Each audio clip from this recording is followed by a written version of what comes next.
Okay, so it's time to look at target audience, niche, and brand positioning and how it all fits together. And this is basically all about defining your market edge.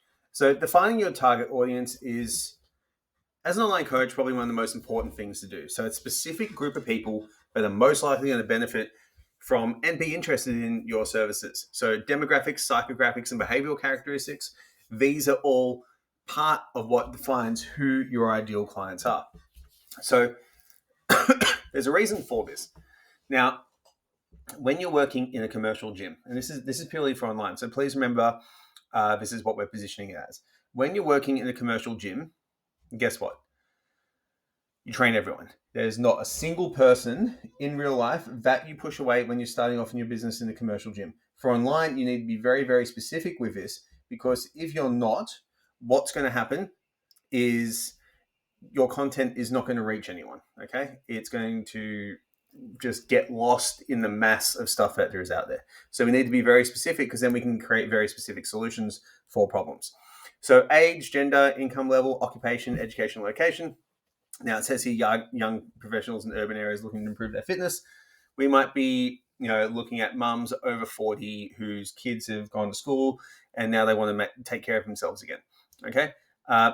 There's a few things that we rule out. Generally with age for online, we rule out anywhere from anything under 23 most of the time and anything over 65. And the reason for that is not that they're bad people, is that generally they don't have the disposable income in the below 23 bracket, and in the above 65 bracket, they don't know how to use apps very well. They haven't grown up with apps and seen them do that. So it's quite challenging for that audience to do it. That audience benefits more from in-person training. Now, psychographics, interest, values, lifestyle, fitness goals. Look at what motivates your audience and talk about that.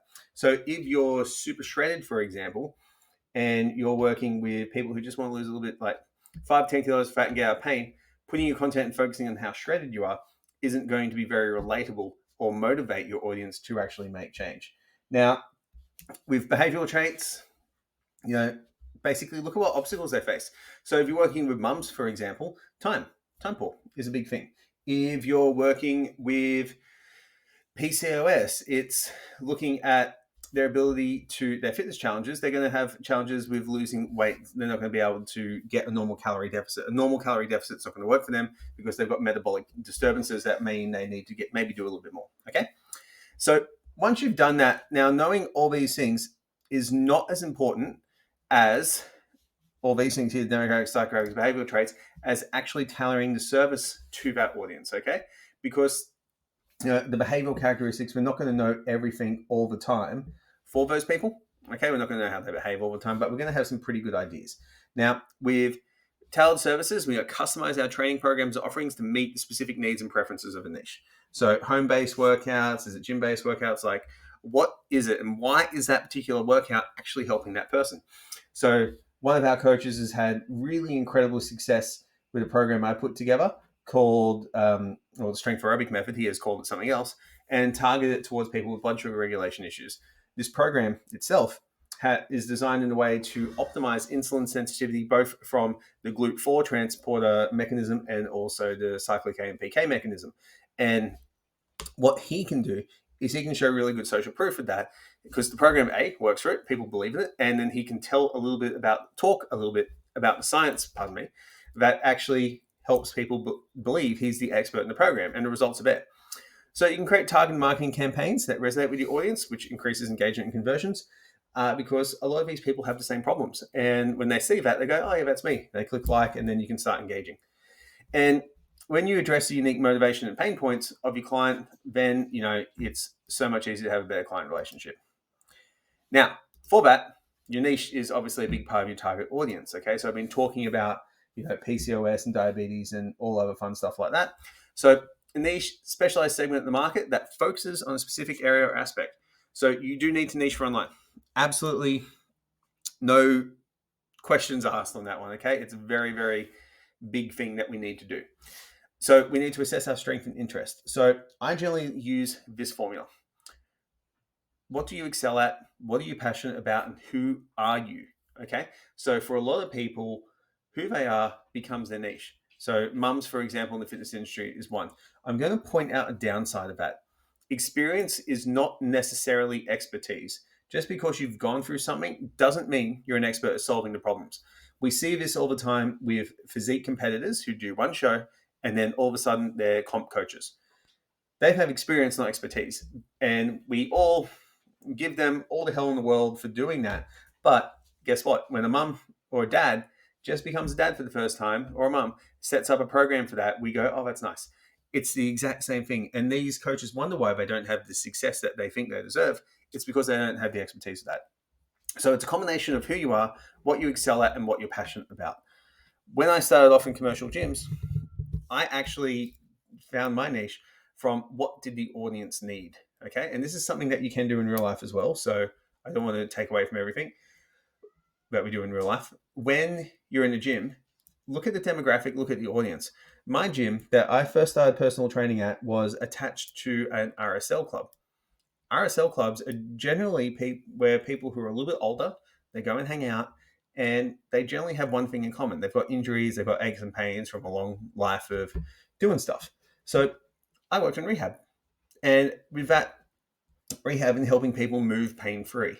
And that became my niche within the gym. So this concept doesn't just apply to online, but you can definitely do this within gyms as well. Okay. So powerlifters or sports performance coaches in gyms are very, very common because they're niches that they can get that type of client. So analyze market demand, research trends and gaps, look for areas, high demand, limited supply.